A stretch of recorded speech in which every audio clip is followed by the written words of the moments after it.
Hare Hare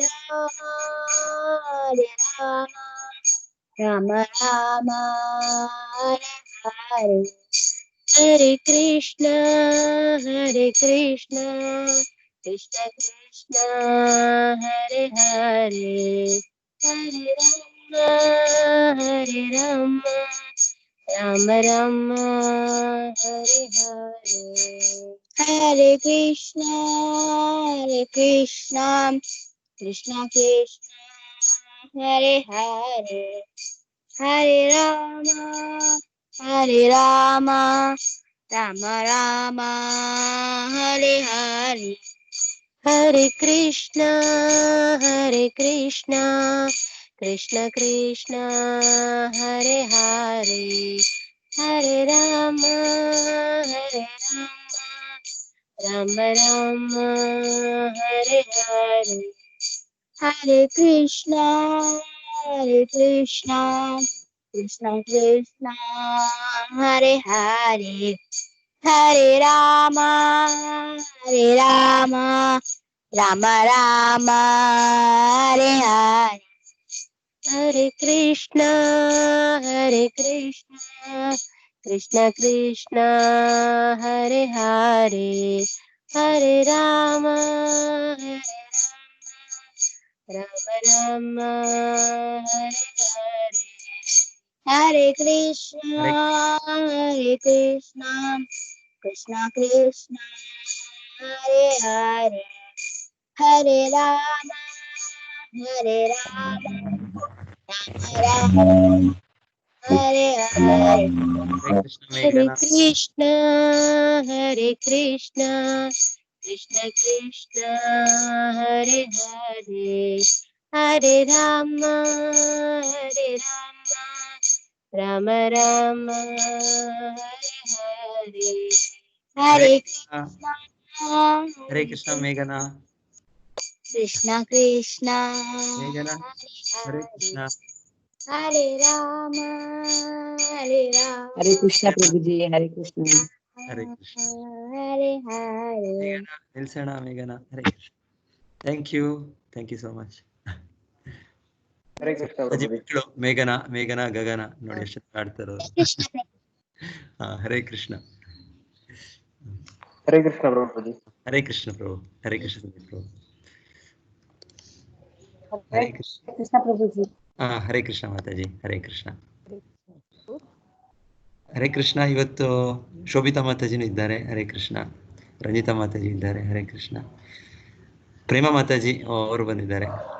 Ranjita Mataji ಅವರ aunty Ranjita Mataji. Hare Krishna. ಪ್ರೇಮ ಕಿಶೋರಿ ಮಾತಾಜಿ ಇದ್ರಲ್ಲಿ ಐಡಿಯಲ್ಲಿ ಯಾರು ಬಂದಿದ್ದಾರೆ? ಹರೇ ಕೃಷ್ಣ ಮಾತಾಜಿ. ಹರೇ ಕೃಷ್ಣ. ಪ್ರೇಮ ಕಿಶೋರಿ ದೇವಿದಾಸಿ ನಮ್ಮ ಪ್ರೀತಿ ಮಾತಾಜಿ ಅವರ ಐಡಿಯಲ್ಲಿ ಯಾರು ಬಂದಿದ್ದಾರೆ ಗೊತ್ತಿಲ್ಲ. Prabhu, yeah, by mistake, I think she has joined our group, no? She's Preeti Mataji, no? No, you have come here, Mataji. I think this ID. Okay. This ID. Okay. I think what has happened, you are supposed to take, I think your daughter is supposed to take today evening class. Yes. So they have given you the ID. So you have entered through that. No problem. Yeah. Yes, Mataji. So you are here. Okay. Fine. So we'll start. ಇವತ್ತು ಶ್ಲೋಕ. ಓಂ ನಮೋ ಭಗವತೆ ವಾಸುದೇವಾಯ. ಓಂ ನಮೋ ಭಗವತೆ ವಾಸುದೇವಾಯ. ಓಂ ನಮೋ ಭಗವತೆ ವಾಸುದೇವಾಯ. ಓಂ ನಮೋ ಭಗವತೆ ವಾಸುದೇವಾಯ. ಓಂ ನಮೋ ಭಗವತೆ ವಾಸುದೇವಾಯ. ಓಂ ನಮೋ ಭಗವತೆ ವಾಸುದೇವಾಯ. ನಾರಾಯಣಂ ನಮಸ್ಕೃತ್ಯ ನರಂ ಚೈವ ನರೋತ್ತಮಂ ದೇವೀಂ ಸರಸ್ವತೀಂ ವ್ಯಾಸಂ ತತೋ ಜಯಮುದೀರಯೇತ್. ನಷ್ಟಪ್ರಾಯೇಷು ಅಭದ್ರೇಷು ನಿತ್ಯಂ ಭಾಗವತ ಸೇವಯಾ. ಭಗವತಿ ಉತ್ತಮ ಶ್ಲೋಕೆ ಭಕ್ತಿರ್ಭವತಿ ನೈಷ್ಠಿಕಿ.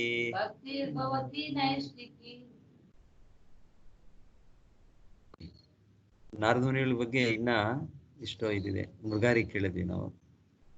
ಹೌದು, ಧ್ರುವ ಮಹಾರಾಜರು ಅವ್ರ ಶಿಷ್ಯರು ಕೇಳಿದ್ವಿ. ಮತ್ತೆ ಇದು ಇವರು ನಲಕುವರ ಮಣಿಗ್ರೀವ ಅವರನ್ನ ಶಾಪ ಮಾಡ್ಕೊಳ್ಳೋದು ದಾಮೋದರಲ್ಲಿ ಇದೆ. ಓಕೆ, ಇದರ ನಂತರ 9ನೇ ಶ್ಲೋಕ. ತುರಿಯೇ ಧರ್ಮ ಕಾಲ ಸರ್ಗೆ ನರನಾರಾಯಣ ವೃಷಿ ಭೂತ್ವಾತ್ಮೋಪಶಮೋಪೇತಂ ಅಕರೋ ದುಶ್ಚರಂ ತಪಃ. ಓಂ ಜ್ಞಾನತಿಮಿರಾಂಧಸ್ಯ ಜ್ಞಾನಾಂಜನಶಲಾಕಯ ಚಕ್ಷುರುನ್ಮೀಲಿತಂ ಯೇನ ತಸ್ಮೈ ಶ್ರೀ ಗುರವೇ ನಮಃ. ನಮಃ. ಓಂ ವಿಷ್ಣುಪಾದಾಯ ಕೃಷ್ಣಕೃಷ್ಣಾಯ ಭೂತಲೆ ಶ್ರೀಮತೆ ಭಕ್ತಿವೇದಾಂತ ಸ್ವಾಮಿನಿತಿ ನಾಮಿನೆ. ನಮಸ್ತೆ ಸಾರಸ್ವತಿ ದೇವಿ ಗೌರವಾಣಿ ಪ್ರಚಾರಿಣೆ ನಿರ್ವಿಶೇಷ ಶೂನ್ಯವಾದಿ ಪಾಶ್ಚಾತ್ಯ ದೇಶಧಾರಿಣೆ. ಜಯ ಶ್ರೀ ಕೃಷ್ಣ ಚೈತನ್ಯ ಪ್ರಭೋ ನಿತ್ಯಾನಂದ ಶ್ರೀ ಅದ್ವೈತ ಗದಾಧರ ಶ್ರೀವಾಸಾದಿ ಗೌರವೃಂದ. ಹರೇ ಕೃಷ್ಣ ಕೃಷ್ಣ ಕೃಷ್ಣ ಹರೇ ಹರೇ, ಹರೇ ರಾಮ ರಾಮ ರಾಮ. ಧ್ರುವಲ್ ಅವ್ರ ತಾಯಿ ಸುನೀತಾ ಮಾತಾಜಿ ಇದ್ದೀರಾ? ಓದಿ ಮಾತಾಜಿ ಅನುವಾದ.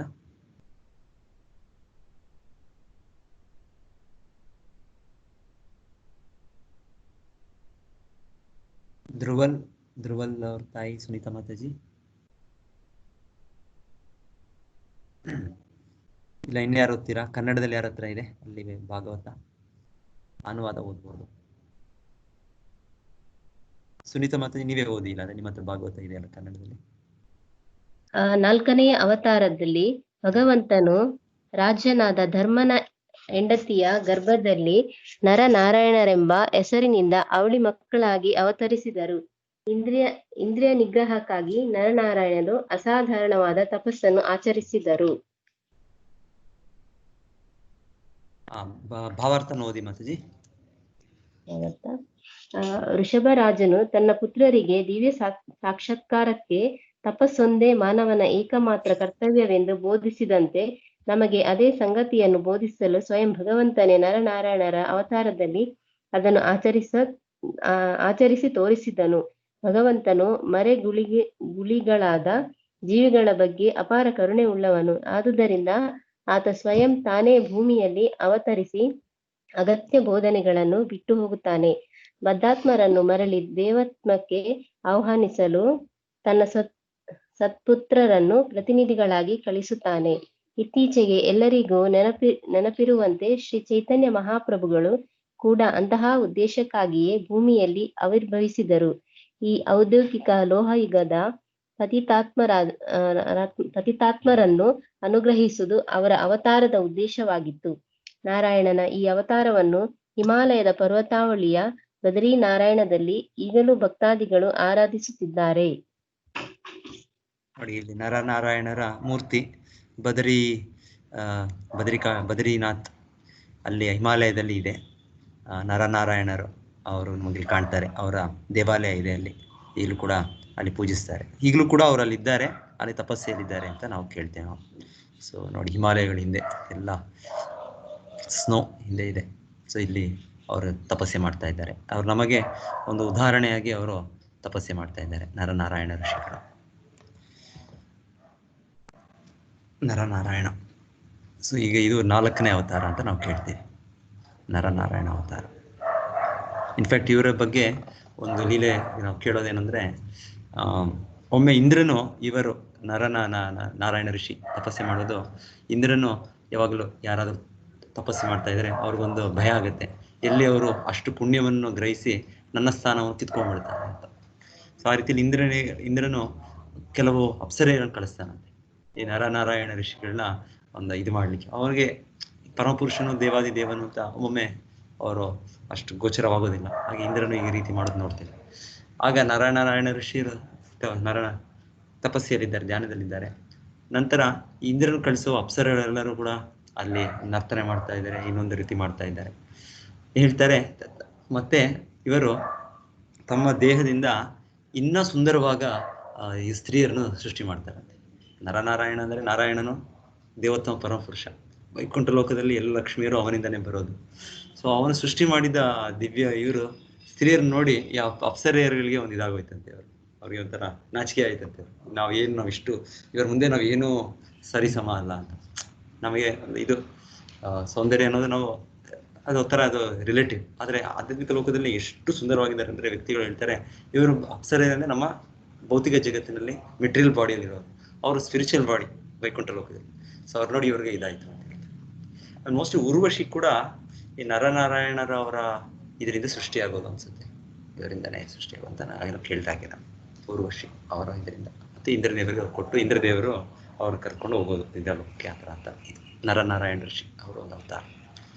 ಸೊ ಈಗ 4ನೇ ಅವತಾರ ಆಯಿತು. ಈಗ ಒಂದೊಂದು ಪಟ್ಟಿ ಮಾಡ್ತಾ ಇದ್ದಾರೆ ಸೂತ ಗೋಸ್ವಾಮಿಗಳು ಭಗವಂತನ ಅವತಾರ.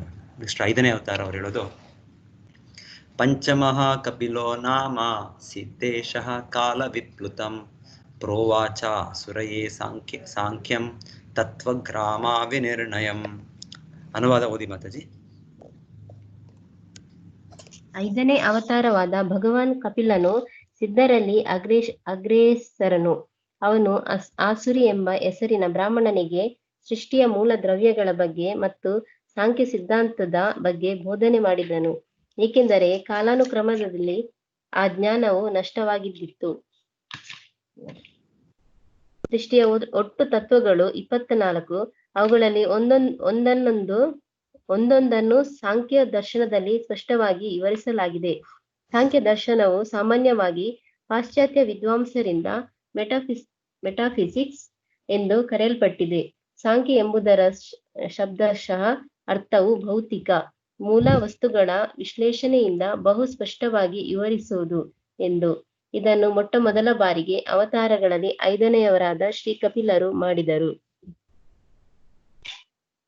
ಇಲ್ಲಿ ಕಪಿಲ ಮುನಿಯವರು ಅವ್ರ ತಾಯಿಯಾದ ದೇವಹೂತಿಗೆ ಬೋಧನೆ ಕೊಡ್ತಿದ್ದಾರೆ. ದೇವಹೂತಿ ಅಂದ್ರೆ ಇವರು ಸ್ವಯಂಭುವ ಮನುವಿನ ಮಗಳು, ಇವರು ರಾಜಕುಮಾರಿ. ಆದರೆ ಅವರು ಕರ್ದಮ ಮುನಿ ಅಂತ ಒಬ್ಬ ಋಷಿ ಮುನಿಯನ್ನ ಅವರು ಮದುವೆ ಆಗಿ ಮತ್ತೆ ಅವರ ಮಗು ಕಪಿಲ ಮುನಿ, ಸಾಕ್ಷಾತ್ ಭಗವಂತನೇ ಅವತರಿಸಿ ಬಂದದ್ದು. ಸೊ ಈ ಕಪಿಲ ಸಾಂಖ್ಯ ಅಂತ ಇದು ತುಂಬಾ ಒಂದು ಪ್ರಸಿದ್ಧವಾಗಿದೆ. ಈ ದಿವಸದಲ್ಲೂ ಕೂಡ ಬಹಳ ಜನ ಕಪಿಲ ಸಾಂಖ್ಯ ಅಂತ ಓದ್ತಾರೆ, ಕೇಳ್ತಾರೆ. ಅದು ಹೇಳ್ತಾರೆ, ಇದು ಈ ಕಪಿಲ ಸಾಂಖ್ಯ ಭಾಗವತದಲ್ಲಿ ಕೊಟ್ಟಿದ್ದಾರೆ ಈ ಕಪಿಲ ಮುನಿಗಳು, ಕಪಿಲ ದೇವರು. ಇನ್ನೊಬ್ಬ ವ್ಯಕ್ತಿ ಅದೇ ಹೆಸರು ಇಟ್ಕೊಂಡಂತೆ ಕಪಿಲ ದೇವ ಅಂತ ಕಪಿಲ ಹೆಸರಿಟ್ಟು ಅವರೊಂದು ಸಾಂಖ್ಯ ವಿಧಾನವನ್ನು ಪ್ರತಿಪಾದಿಸಿ ಅದು ಬಹಳಷ್ಟು ಸಮಾಜದಲ್ಲಿ ಈ ಬ್ರಹ್ಮವಾದಿಗಳು ಅಂತ ಹೇಳ್ತೇವೆ, ಭಗವಂತನಿಗೆ ಆಕಾರ ಇಲ್ಲ, ಅವನು ನಿರಾಕಾರ ಅಂತ ಹೇಳ್ತಾರೆ, ಅವರು ಈ ಕಪಿಲನ ಕೃತಿಯಾದ ಸಾಂಖ್ಯೆಯನ್ನು ಪಾಲನೆ ಮಾಡ್ತಾರೆ.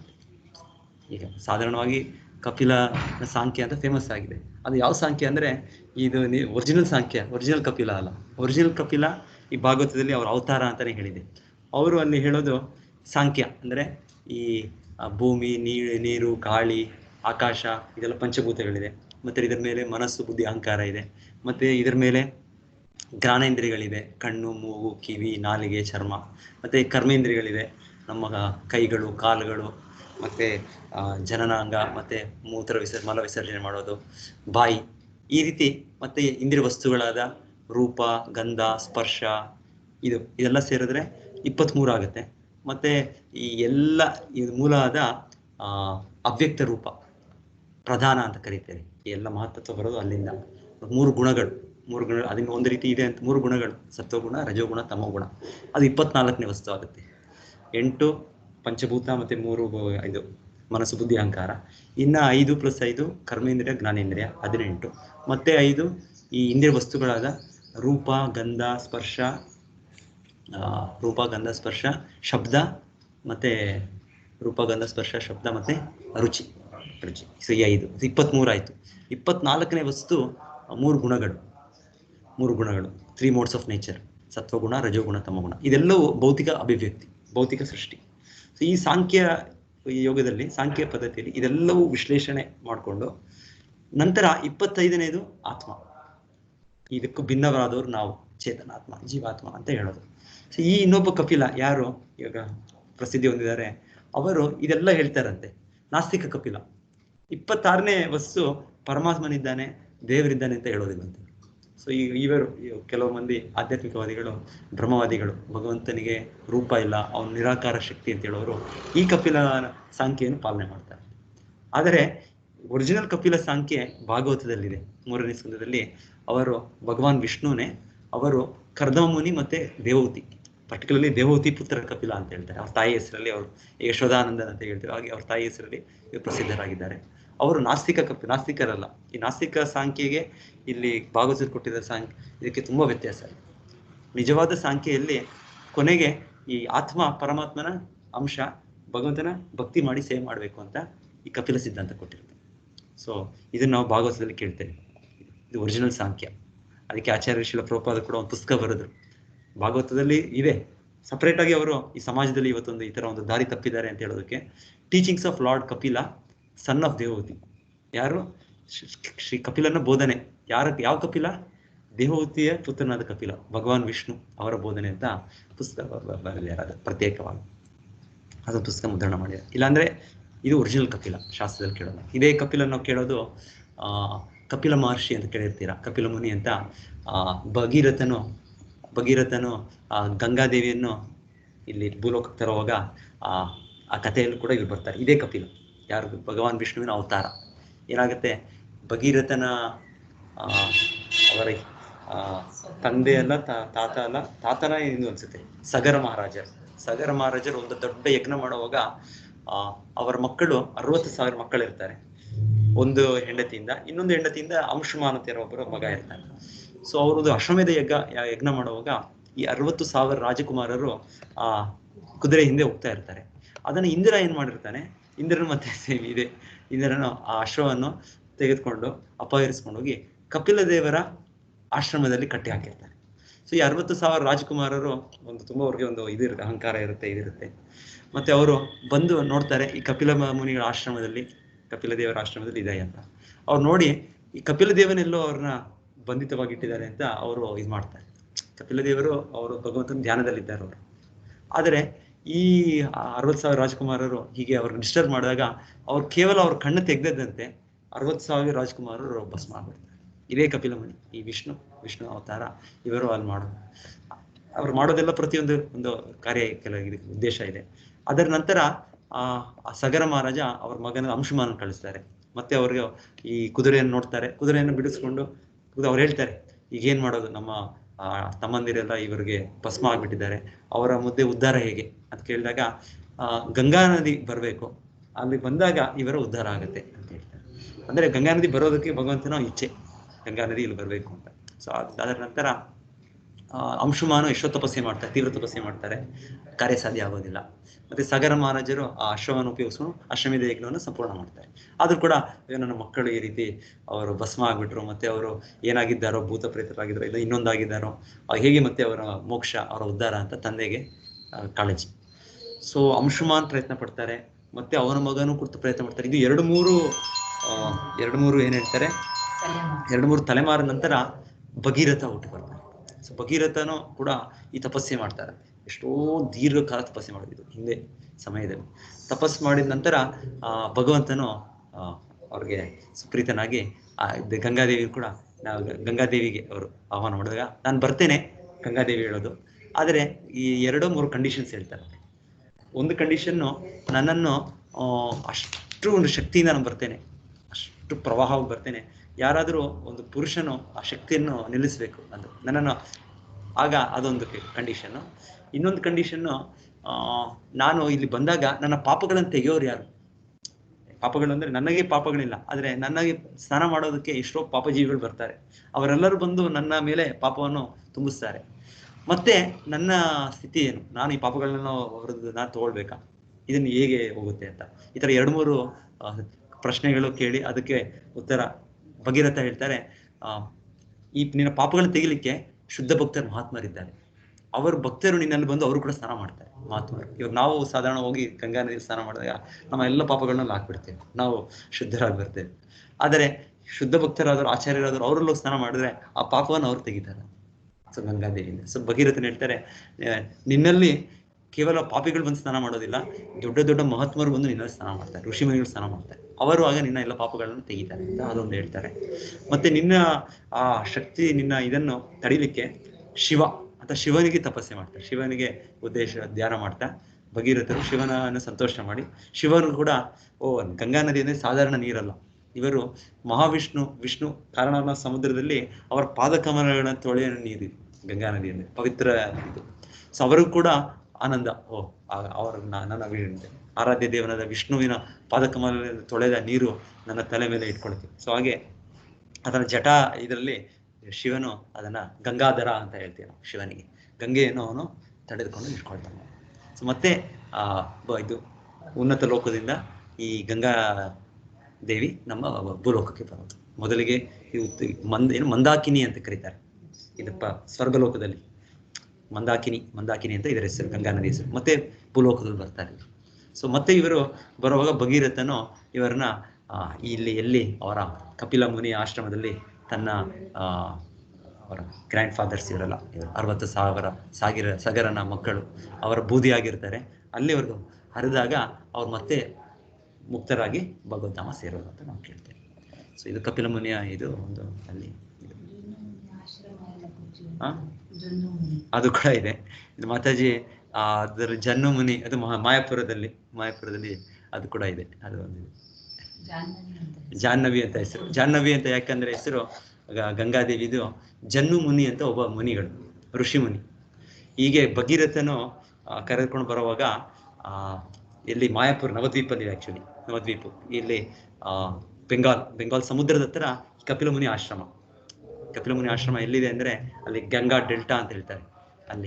ಅಲ್ಲಿ ಗಂಗಾ ಸಾಗರ ಅಂತ ಹೇಳ್ತಾರೆ. ಇಲ್ಲಿ ಗಂಗಾ ನದಿ ಈ ಬೇ ಆಫ್ ಬೆಂಗಾಲ್ನ ಮುಟ್ಟುತ್ತೆ. ಅದರ ಹತ್ರ ಈ ಕಪಿಲ ಮುನಿ ಆಶ್ರಮ ಇರೋದು, ಗಂಗಾ ಸಾಗರ. ಸೊ ಇದ್ರ ಬರೋ ಮುಂಚೆ ಇಲ್ಲಿ ಮಾಯಾಪುರ ನವದ್ವೀಪ ಬರುತ್ತೆ, ಚೈತನ್ಯ ಮಹಾಪ್ರಭು ಹುಟ್ಟಿದ ಸ್ಥಳ. ಅಲ್ಲೂ ಕೂಡ ಗಂಗಾ ನದಿ ನಮ್ಮ ದ್ವೀಪಗಳೆಲ್ಲ ಮಾಡುತ್ತೆ. ಅಲ್ಲಿ ಜನ್ನು ಮುನಿ ಅಂತ ಒಬ್ಬರು ತಪಸ್ಸೆ ಮಾಡ್ತಾ ಇರುತ್ತೆ. ಅವ್ರು ತಪಸ್ಸೆ ಮಾಡುವಾಗ ಈ ಗಂಗಾ ನದಿ ಎಷ್ಟು ಫೋರ್ಸಾಗಿ ಬಂತು ಅಂದ್ರೆ ಅವ್ರದ್ದು ಆಚಮನ ಇದಿರುತ್ತೆ, ಸ್ಪೂನ್ ಏನೋ ಇರುತ್ತಂತೆ, ಅದು ಕೊಚ್ಚಿ ಹೋಗುತ್ತಂತೆ. ಜನ್ನು ಮುನಿ ಸಿಟ್ಟು ಬಂದು ಗಂಗಾದೇವಿಯನ್ನು ಅವ್ರು ಸಂಪೂರ್ಣ ಅವ್ರ ಹಾಗೆ ಕುಡಿದ್ಬಿಡ್ತಾ ಇರುತ್ತೆ, ಎಲ್ಲ ಗಂಗಾ ನೀರನ್ನ ಕುಡಿದ್ಬಿಡ್ತಾರೆ ಜನ್ನು ಮುನಿ. ನಂತರ ಭಗೀರಥ ಮತ್ತೆ ಅಯ್ಯೋ ಏನಾಯ್ತು, ಇನ್ನ ನನ್ನ ಕಾರ್ಯ ಸಾಧ್ಯ ಆಗ್ಲಿಲ್ಲ ನನಗೆ ಅಂತ ಈ ಜನ್ನು ಮುನಿಗೆ ಅವರು ಪ್ರಾರ್ಥನೆ ಮಾಡ್ತಾರೆ.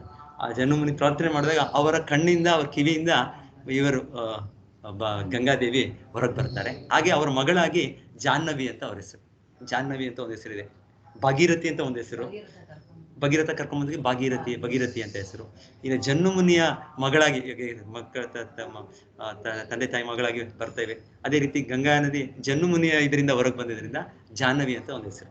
ಇನ್ಫ್ಯಾಕ್ಟ್ ಇದಾಗಿ ಹೇಳ್ತಾರೆ, ಈ ಗಂಗಾದೇವಿಯ ಮಗನೇ ಗಂಗಾಪುತ್ರ ಭೀಷ್ಮ ಪಿತಾಮಹರು ಒಂದು ಸಲ ಜನ್ನು ಮುನಿಯನ್ನು ಭೇಟಿ ಮಾಡಕ್ ಬರ್ತಾರೆ. ಯಾಕಂದ್ರೆ ಜನ್ನು ಮುನಿ ಆ ರೀತಿಯಲ್ಲಿ ಸಂಬಂಧದಲ್ಲಿ ಇವರ ತಾತ ಆಗ್ಬೇಕು, ಇವರ ಅಜ್ಜ ಆಗ್ಬೇಕು. ಅದು ಕೂಡ ಮಾಯಾಪುರದಲ್ಲಿ ಈ ಭೀಷ್ಮ ಪಿತಾಮಹರಲ್ಲಿ ಬಂದು ಜನ್ನು ದ್ವೀಪ ಅಂತ ಹೇಳ್ತಾರೆ. ಆ ದ್ವೀಪ ಒಂದು ನವದ್ವೀಪದಲ್ಲಿ ಒಂದು ದ್ವೀಪದ ಹೆಸರು ಈ ಜನ್ನು ಮುನಿ ಇರೋ ಒಂದು ಇರೋದೊಂದು ದ್ವೀಪ ಬರುತ್ತೆ, ಜನ್ನು ದ್ವೀಪ ಅಂತಲೂ ಹೇಳ್ತಾರೆ. ಇನ್ನೊಂದು ಹೆಸರು ಹೇಳ್ತಾರೆ. ಸೊ ಎನಿವೆ, ಇದು ಎಷ್ಟೋ ಕಥೆಗಳಿದೆ ಈ ರೀತಿ. ಗಂಗಾದೇವಿ ಭೀಷ್ಮ ಪಿತಾಮಹರಲ್ಲಿ ಮಾಯಾಪುರ ನವದ್ವೀಪಕ್ಕೆ ಬಂದದ್ದು, ಅವರು ಚೈತನ್ಯ ಮಹಾಪ್ರಭು ಇದಕ್ಕೆ ದರ್ಶನ ಪಡಿತಾರೆ ಅಂತೆಲ್ಲ ಕೇಳ್ತೇವೆ ಭಾಗ ಅಲ್ಲಿ ನವದ್ವೀಪ ಮಹಾತ್ಮೆಯಲ್ಲಿ ಭೀಷ್ಮ ಪಿತಾಮಹರು. ಎನಿವೆ, ಅದೆಲ್ಲ ಸ್ಟೋರಿ. ಇವತ್ತು ನಮ್ಗೆ ಏನು ವಿಷಯ ಅಂದ್ರೆ, ಈ ಕಪಿಲ ಮುನಿ ಇದ್ದಾರೆ. ಕಪಿಲ ಮುನಿಯವರು ಈ ಸಿದ್ಧಾಂತವನ್ನು ಕೊಟ್ಟದ್ದು. ಏನು ಕೊಟ್ಟದ್ದು? ಈ ಸಾಂಖ್ಯ ಫಿಲಾಸಫಿ. ಸಾಂಖ್ಯ ಅಂದ್ರೆ ಒಂದು ನಾವು ಜ್ಞಾನದಿಂದ ಅರ್ಥ ಮಾಡ್ಕೊಳ್ಳೋದು. ಈ 24 ವಸ್ತುಗಳಿದೆ, ಈ ಪಂಚಭೂತಗಳು ಇವೆಲ್ಲ ಇದೆ. ನಾವು ಇದರ ವಿಭಿನ್ನರು, ನಾವು ಆತ್ಮ. ಮತ್ತೆ ಆತ್ಮಕ್ಕೂ ಮಿಗಿಲಾಗಿ ಪರಮಾತ್ಮನಿದ್ದಾನೆ. ಈ ಆತ್ಮ ಅನ್ನೋದು ಪರಮಾತ್ಮನ ಸೇವಕನು, ಈ ಭಕ್ತಿ ಸೇವೆ ಮಾಡಬೇಕು. ಈ ಒಂದು ನಿರ್ಣಯಕ್ಕೆ ಬರ್ಲಿಕ್ಕೆ ಅವರೊಂದು ಕಪಿಲ ಮುನಿಗಳು ಸಂಖ್ಯಾ ಸಿದ್ಧಾಂತವನ್ನು ಕೊಟ್ಟಿದ್ದಾರೆ. ಆದರೆ ನಾಸ್ತಿಕರಾದವರು ಈ ಆತ್ಮಕ್ಕೆ ನಿಲ್ಲಿಸ್ಕೊಂಡ್ಬಿಟ್ಟು ಪರಮಾತ್ಮನನ್ನು ಬಿಟ್ಬಿಟ್ಟು ಅವರು ನಾವು ಆತ್ಮ, ನಾವು ಭಗವಂತನಲ್ಲಿ ಲೀನರಾಗ್ಬಿಡ್ತೇವೆ, ನಾವು ದೇವರು ಅಂತ ಈ ರೀತಿ ಇದು ದಾರಿ ತಪ್ಪಿಸ್ತಾ ಇದ್ದಾರೆ. ಇದು ತಪ್ಪಿದೆ. ಮೂಲವಾಗಿ ಕಪಿಲ ಮುನಿಯ ಸಾಂಖ್ಯ ಸಿದ್ಧಾಂತ ಭಾಗವತದಲ್ಲಿ ಇದೆ. 3ನೇ ಸ್ಕಂದದಲ್ಲಿ ನಾವು ಡೀಟೇಲ್ ಆಗಿ ನೋಡ್ಬೋದು. ಕಪಿಲ ದೇವರ ಅವತಾರ ವಿವರಣೆ ಇದೆ. ಇನ್ನು 11ನೇ ಶ್ಲೋಕ. ಷಷ್ಟಂ ಅತ್ರೇರ್ ಅಪತ್ಯತ್ವಂ ವೃತಃ ಪ್ರಾಪ್ತೋ ಅನಸೂಯಯ ಆನ್ವೀಷಿಕ್ಷೀಂ ಅಲರ್ಕಾಯ ಪ್ರಹ್ಲಾದಾದಿಭ್ಯ ಊಚಿವಾನ್. ಮತ್ತೆ ಇನ್ನೊಬ್ರು ಯಾರು ಇದ್ದೀರಾ ಓದ್ಲಿಕ್ಕೆ? ಸುಂದರ ಮಾತಾಜಿ ಓದಿದ್ರು. ಇನ್ಯಾರಾದ್ರೂ ಓದ್ಬೋದಾ? ಇನ್ಯಾರ ಕನ್ನಡ ಪುಸ್ತಕ ಇದ್ರೆ ಭಾಗವತ ಓದಿ ಅನುವಾದ. ಶೋಭಿತಾ ಮಾತಾಜಿ, ರಂಜಿತಾ ಮಾತಾಜಿ ಯಾರ ಹತ್ರ ಇದೆಯಾ? ಇದೆ ಅವ್ರ ಹತ್ರ, ಅದೇ ಬಿಸಿ ಇದ್ದಾರೆ. ಇನ್ಯಾರೋ ಓದ್ಬೋದು ಕನ್ನಡದಲ್ಲಿ? ಧ್ರುವಲ್ ಅವ್ರ ತಾಯಿ ಸುನೀತಾ ಮಾತಾಜಿ ನೀವಿದ್ದೀರಾ? ರಾಘವೇಂದ್ರ ಪ್ರಭು.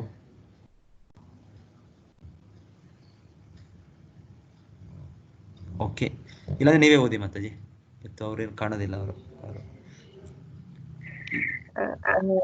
ಋಷಿ ಅತ್ರಿ ವಾಯ್ಸ್ ಕ್ಲಿಯರ್ ಉಂಟಾ? ವಾಯ್ಸ್ ಕ್ಲಿಯರ್ ಉಂಟು, ವಾಯ್ಸ್ ಕೇಳಿಸ್ತಾ ಇದೆ ಮಾತಾಜಿ, ಕ್ಲಿಯರ್ ಉಂಟು, ಓದಿ ಓದಿ. ಋಷಿ ಅತ್ರಿಯ ಮಗನಾಗಿ ಪುರುಷನು ತನ್ನ 6ನೆಯ ಅವತಾರವನ್ನು ಎತ್ತಿದನು. ಅನಸೂಯೆಯ ಪ್ರಾರ್ಥನೆಯನ್ನು ಮನ್ನಿಸಿ ಆಕೆಯ ಗರ್ಭದಿಂದ ಅವತರಿಸಿದನು. ಅಲರ್ಕ, ಪ್ರಹ್ಲಾದ ಮತ್ತು ಇತರರಿಗೆ ಯದುವಯ್ಯ ಇತ್ಯಾದಿ ಆಧ್ಯಾತ್ಮ ಜ್ಞಾನವನ್ನು ಬೋಧಿಸಿದನು. ದತ್ತಾತ್ರೇಯ ಅವತಾರ. ಹೌದು. ಈ 3 ಬ್ರಹ್ಮ, ವಿಷ್ಣು, ಮಹೇಶ್ವರ ಅವರ 3 ಅಂಶನೂ ಸೇರಿದೆ ಅಂತ ಹೇಳ್ತಾರೆ ಈ ಅವತಾರದಲ್ಲಿ. ಅನಸೂಯ ನೋಡಿ, ಇದರಲ್ಲಿ ಅನಸೂಯ ಋಷಿ ಅತ್ರಿ ಮುನಿಯ ಹೆಂಡತಿ. ಅವರು ಪ್ರಾರ್ಥನೆ ಮಾಡೋದು ಭಗವಂತನಿಗೆ. ಅವ್ರಿಗೆ ಆಕ್ಚುಲಿ ಹೇಳ್ತಾರೆ ಯಾರು ಉತ್ತಮರು ಅಂತ ಅಷ್ಟು ಇದಾಗಿರ್ಲಿ, ಗೋಚರವಾಗಿರ್ಲಿಲ್ಲಂತೆ. ಹಾಗೆ ಅವರು ತ್ರಿಮೂರ್ತಿ, ಎಲ್ಲರೂ ಕೂಡ ಅವರು ಭಗವಂತನನ್ನ ಸ್ಮರಿಸ್ತಾ ಇದ್ರಂತೆ. ಭಗವಂತನೇ ಬರಲಾಗೆ ವರ ಅಂದ್ರೆ ಅವರು ಒಂದು ಕೆಲಸ ಇದೆ. ಈ ಅತ್ರಿ ಮುನಿ ಅಂದ್ರೆ ಅವರು ಮತ್ತೆ ಪ್ರಜಾಪತಿಗಳು, ಮತ್ತೆ ಪೀಳಿಗೆಯನ್ನು ಸೃಷ್ಟಿ ಮಾಡ್ಬೇಕು. ಅವರು ಆ ಸಮಯದ ಮುಂಚೆ ಅವರು ತೀವ್ರ ತಪಸ್ಸೆ ಮಾಡಿ ಭಗವಂತನನ್ನು ಹೇಗೆ ಈಗ ಒಂದು ಸಾಕಾರ ರೂಪವಾಗಿ ಇಲ್ಲ ಒಂದೇ ಕೃಷ್ಣವಾಗಿ ಅವರು ಪೂಜಿಸ್ತಾ ಇದ್ದಂತೆ ಅವರು. ಹಾಗಾಗಿ ಎಲ್ಲರೂ ಕೂಡ ಬಂದರು, ಬ್ರಹ್ಮ, ವಿಷ್ಣು, ಮಹೇಶ್ವರ 3 ಜನನು ಬಂದರು.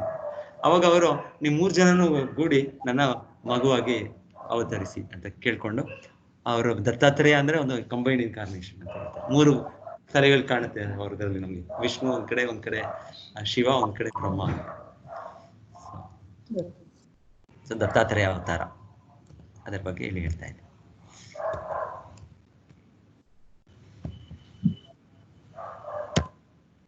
ತ್ರಯ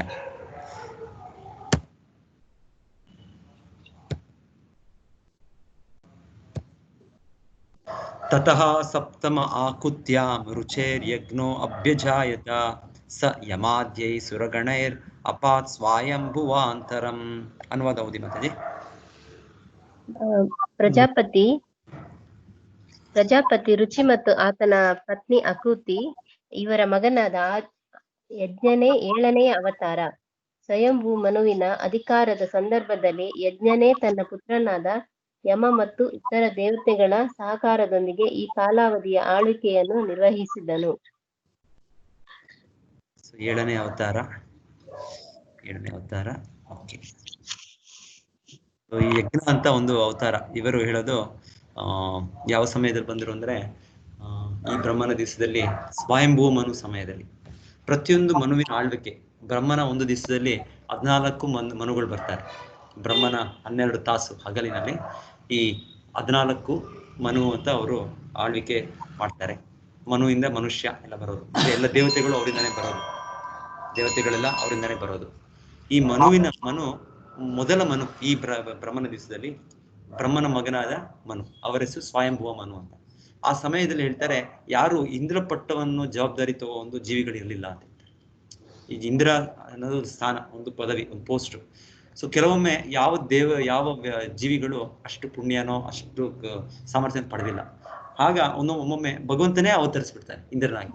ಸೊ ಇಲ್ಲಿ ನಾವು ಕೇಳೋದು, ಯಜ್ಞ ಅನ್ನೋರು ಭಗವಂತನ ಅವತಾರ. ಅವರು ಇಂದ್ರದ ಪದವಿಯನ್ನು ತೆಗೆದುಕೊಂಡ್ರು ಯಾವತ್ತು? ಈ ಬ್ರಹ್ಮನ ದಿವಸದ ಈ ಸ್ವಯಂಭುವ ಕಾಲಾವಧಿಯಲ್ಲಿ ಅಂತ ಕೇಳ್ತಾರೆ. ಸೊ ಯಜ್ಞ. ಇನ್ನೊಂದು ಯಜ್ಞ ಅವತಾರ ಕೇಳ್ತಾರೆ, ಯುಗದಲ್ಲಿ ಒಂದು ಅವತಾರ ಅಂತ ಹೇಳ್ತಾರೆ. ಈ ಯುಗಾವತಾರದಲ್ಲಿ ಇನ್ನೊಂದು ಯಜ್ಞಾವತಾರ ಅಂತ ಅದು ಕೂಡ ಹೇಳ್ತಾರೆ. ಇಲ್ಲಿ ಹೇಳ್ತಾ ಇರೋದು ಇಲ್ಲಿ ಸ್ವಯಂಭೂ ಮನುವಿನ ಮಗನಾದ ಯಜ್ಞ. ಇಲ್ಲಿ ಭಗವಂತನ ಎಷ್ಟೋ ನಾನಾ ಅವತಾರಗಳಿದೆ. ಸೊ ನಾನಾ ಅವತಾರಗಳು ಎಷ್ಟೋ ಸಲ ಭಗವಂತನು ಅವತರಿಸಿ ಬರ್ತಾನೆ. ಕ್ಲಾಸಲ್ಲಿ ಇದ್ದಾರೆ ಅಂತ ಹೇಳಿ ಮಾತಾಜಿ. ಸೊ ಈ ಯಜ್ಞಾವತಾರ ಅನ್ನೋದು ನಾವು ಕೇಳ್ತಾ ಇದ್ದೀವಿ ನಾವು ಇಲ್ಲಿ 7ನೇ ಅವತಾರ. ಎಷ್ಟು ಅವತಾರಗಳಂದ್ರೆ ಭಗವಂತನದು ಲೆಕ್ಕನೇ ಇಲ್ಲ. ಅದ್ವೈತಂ ಅಚ್ಯುತಂ ಅನಾದಿಂ ಅನಂತ ರೂಪಂ ಆದ್ಯಂ ಪುರಾಣ ಪುರುಷಂ ನವಯೌವನಂ ಚ ವೇದೇಶು ದುರ್ಲಭಂ ಅದುರ್ಲಭಂ ಆತ್ಮಭಕ್ತೋ ಗೋವಿಂದಂ ಆದಿಪುರುಷಂ ತಮಹಂ ಭಜಾಮಿ. ಹೇಗೆ ಅಲೆಗಳು ಬರ್ತಾ ಇದೆ ಸಮುದ್ರದಲ್ಲಿ, ಅದಕ್ಕೆ ಒಂದು ಲೆಕ್ಕ ಮಾಡೋಕ್ಕಾಗತ್ತಾ? ನಾವಲ್ಲಿ ಸಮುದ್ರದಲ್ಲಿ ನಿಂತ್ಕೊಂಡು ಈಗ 1 ಆಯ್ತು, 2 ಆಯ್ತು, 3 ಆಯ್ತು, ನಮಗೆ ಸಾಕಾಯ್ತು ಅಂತ ನಾವು ನಿಂತ್ಕೊಂಡಿರ್ತೀವಿ. ಅಷ್ಟು ಅಲೆಗಳಿದೆ. ಅದೇ ರೀತಿಯಲ್ಲಿ ಭಗವಂತನ ಅವತಾರಗಳು ಅಷ್ಟು ಅಪರಿಮಿತವಾಗಿದೆ, ಅನ್ಲಿಮಿಟೆಡ್. ಭಗವಂತನ ಅಷ್ಟು ರೂಪಗಳಿವೆ. ಅಷ್ಟಮೇ ಮೇರು ದೇವ್ಯಾಂ ತು ನಾಭೇರ್ಜಾತ ಉರುಕ್ರಮಃ ದರ್ಶಯನ್ ವರ್ತ್ಮ ಧೀರಾಣಾಂ ಸರ್ವ ಆಶ್ರಮ ನಮಸ್ಕೃತಂ. ಸರ್ವ ಆಶ್ರಮ ನಮಸ್ಕೃತಂ. ಹೇಳಿ ಮಾತಾಜಿ. ನಾಭಿರಾಜ ಮತ್ತು ಅವನ ಪತ್ನಿ ಮೇರುದೇವಿಯ ಮಗ ಋಷಭರಾಜನಾಗಿ ಭಗವಂತನು 8ನೆಯ ಅವತಾರವನ್ನು ತಾಳಿದನು. ಈ ಅವತಾರದಲ್ಲಿ ಅವನು ತಮ್ಮ ಇಂದ್ರಿಯಗಳನ್ನು ಸಂಪೂರ್ಣವಾಗಿ ನಿಯಂತ್ರಿಸುವ ಎಲ್ಲಾ ಆಶ್ರಮಗಳಿಂದ ಗೌರವ ಪಡೆಯುವ ವ್ಯಕ್ತಿಗಳು ಅನುಸರಿಸುವ ಪರಿಪಕ್ವ ಮಾರ್ಗವನ್ನು ತೋರಿಸಿದನು. ಓದಿ ಮಾತಾಜಿ ಭಾವಾರ್ಥ ಇದ್ರ ಬಗ್ಗೆ. ಮಾನವ ಸಮಾಜದಲ್ಲಿ ಸ್ವಾಭಾವಿಕವಾದ 8 ವಿಭಾಗಗಳಿವೆ. ಅವುಗಳಲ್ಲಿ 4 ವೃತ್ತಿಗೆ ಸಂಬಂಧಿಸಿದವು, ಉಳಿದ 4 ಸಾಂಸ್ಕೃತಿಕ ಪ್ರಗತಿಗೆ ಸಂಬಂಧಿಸಿದವು. ವೃತ್ತಿಗೆ ಸಂಬಂಧಿಸಿದಂತೆ ಬ್ರಾಹ್ಮಣ, ಕ್ಷತ್ರಿಯ, ವೈಶ್ಯ ಮತ್ತು ಶೂದ್ರ ಎಂಬ 4 ವಿಭಾಗಗಳು. ಆಧ್ಯಾತ್ಮಿಕ ದರ್ಶನದ ದಾರಿಯಲ್ಲಿ ಕೊಂಡೊಯ್ಯುವ ಸಾಂಸ್ಕೃತಿಕ ಪ್ರಗತಿಯ 4 ಹಂತಗಳಿವೆ. ಇವು ಬ್ರಹ್ಮಚರ್ಯ, ಗೃಹಸ್ಥ, ವಾನಪ್ರಸ್ಥ ಮತ್ತು ಸನ್ಯಾಸ ಆಶ್ರಮಗಳು. ಈ 4ರಲ್ಲಿ ಸನ್ಯಾಸವೇ ಅತ್ಯುನ್ನತವಾದುದು. ಸನ್ಯಾಸಿಯು ವಿಧಿವಿಹಿತವಾಗಿ ರಚಿತವಾದ ಎಲ್ಲ ಆಶ್ರಮ ಮತ್ತು ವರ್ಣಗಳ ಗುರು ಸನ್ಯಾಸಾಶ್ರಮದಲ್ಲಿ ಕೂಡ ಪರಿಪೂರ್ಣತೆ ನೆಲೆಗೆ ಒಯ್ಯುವ 4 ಹಂತಗಳಿವೆ. ಈ ಹಂತಗಳನ್ನು ಕುಟೀಚಕ, ಬಹುದಕ, ಪರಿವ್ರಾಜಕಾಚಾರ್ಯ ಮತ್ತು ಪರಮಹಂಸ ಎಂದು ಕರೆಯಲಾಗಿದೆ. ಪರಮಹಂಸ ನೆಲೆಯೇ ಪರಿಪೂರ್ಣತೆಯ ಅತ್ಯುನ್ನತ ನೆಲೆಯಾಗಿದೆ.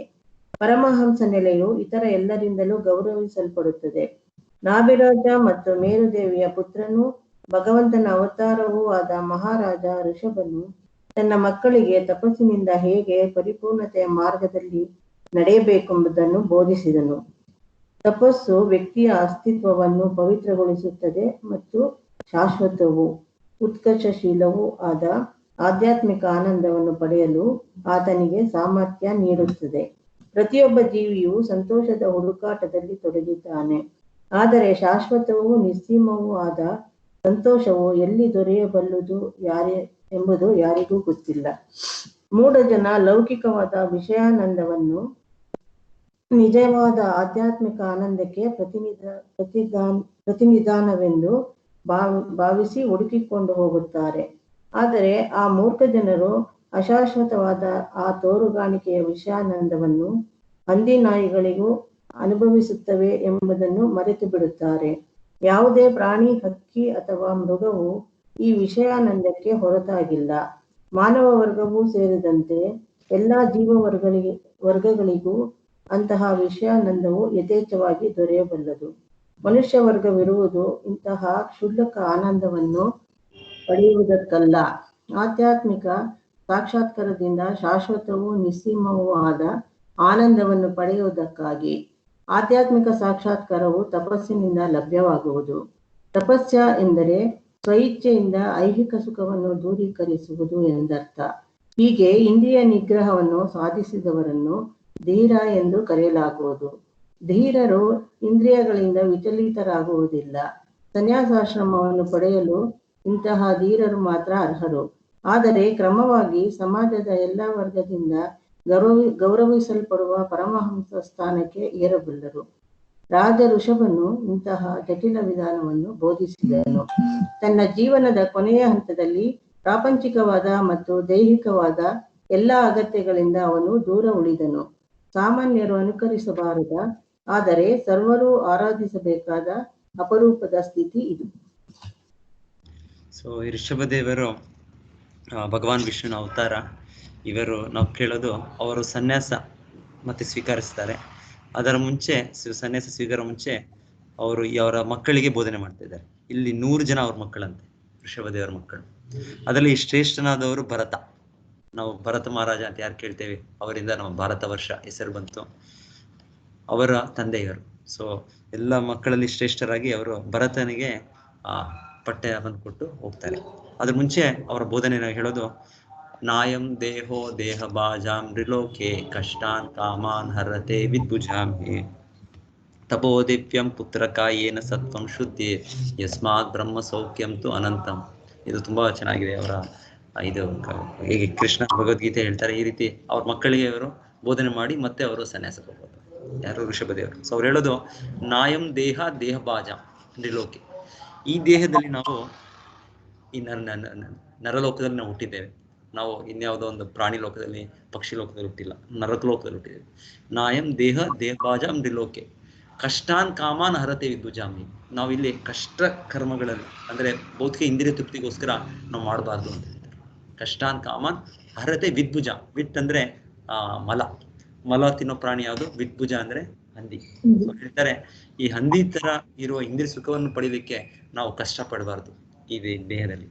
ಏನ್ ಮಾಡ್ಬೇಕು? ಮತ್ತೆ ನಾವು ತಪೋ ದಿವ್ಯಂ ಪುತ್ರಕ ಏನ ಸತ್ವಂ ಶುದ್ಧಿ. ನಾವು ತಪಸ್ಸೆ ಏನ್ ಮಾಡ್ಬೇಕು? ಎಂತ ತಪಸ್ಸೆ? ದಿವ್ಯವಾದ ತಪಸ್ಸೆ. ದಿವ್ಯ ಅಂದ್ರೆ ಶಾಸ್ತ್ರಗಳಲ್ಲಿ ಕೊಟ್ಟಿದ್ದಾರೆ. ಈ ಕಲಿಯುಗಕ್ಕೆ ನಮ್ಗೆ ತಪಸ್ಸೆ ಅಂದ್ರೆ ಭಗವಂತ ನಾಮವನ್ನು ಹೇಳೋದು ತಪಸ್ಸೆ. ಸೊ ತಪಸ್ಸೆ ಅನ್ನೋದು ಮಾಡ್ಬೇಕು. ಸೊ ತಪೋ ದಿವ್ಯಂ ಪುತ್ರಕ, ತನ್ನ ಮಕ್ಕಳಿಗೆ ಉದ್ದೇಶಿಸ್ತಾ ಪುತ್ರರೇ ತಪೋ ದಿವ್ಯ ಪುತ್ರಕ ಏನ ಸತ್ವಂ ಶುದ್ಧಿ. ಅದರಿಂದ ನಮ್ಮ ಅಸ್ತಿತ್ವ ಶುದ್ಧಿ ಆಗುತ್ತೆ. ನಮ್ಮ ಅಸ್ತಿತ್ವ ಶುದ್ಧಿಯಾಗಿ ಏನಾಗುತ್ತೆ? ಯಸ್ಮಾತ್ ಬ್ರಹ್ಮ ಸೌಖ್ಯಂ ತು ಅನಂತ. ಇದರಿಂದ ನಮ್ಗೆ ಅನಂತವಾದ ಬ್ರಹ್ಮಸುಖ, ಕೃಷ್ಣನ ಸೇವೆಯಲ್ಲಿ ಇರುವ ದಿವ್ಯ ಆನಂದವನ್ನು ನಾವು ಅನುಭವಿಸ್ಬೋದು. ಅದು ನಮ್ಮ ಮಾನವ ಜನ್ಮದ ಕರ್ತವ್ಯ ಅಂತ ಅವರು ಬೋಧನೆ ಮಾಡಿದ್ರು. ಮತ್ತೆ ಹೇಳ್ತಾರೆ ಪರಾಭವಸ್ತಾವದ ಬೋಧ ಜಾತ ಯಾವನ್ನ ಜಿಜ್ಞಾಸದ ಆತ್ಮತತ್ವಂ. ಪರಾಭವ, ನಾವೇನಾದ್ರೂ ಈ ಆತ್ಮತತ್ವ ಬಗ್ಗೆ ಚಿಂತನೆ ಮಾಡದೆ, ಭಗವಂತನ ಭಕ್ತಿ ಮಾಡದೆ ನಾವು ಈ ಜನ್ಮವನ್ನು ಮುಂದುವರಿಸ್ಕೊಂಡ್ರೆ ಪರಾಭವ ಆಯ್ತು ನಮ್ಮ ಜೀವನ ಅಂತ ಹೇಳ್ತಾರೆ. ಅಬೋಧ ಜಾತ. ಅಬೋಧ ಜಾತ ಅಂದ್ರೆ ನಾವು ಹುಟ್ಟುತ್ತಾ ಎಲ್ಲರೂ ಅಜ್ಞಾನದಲ್ಲೇ ಹುಟ್ಟುತ್ತೇವೆ.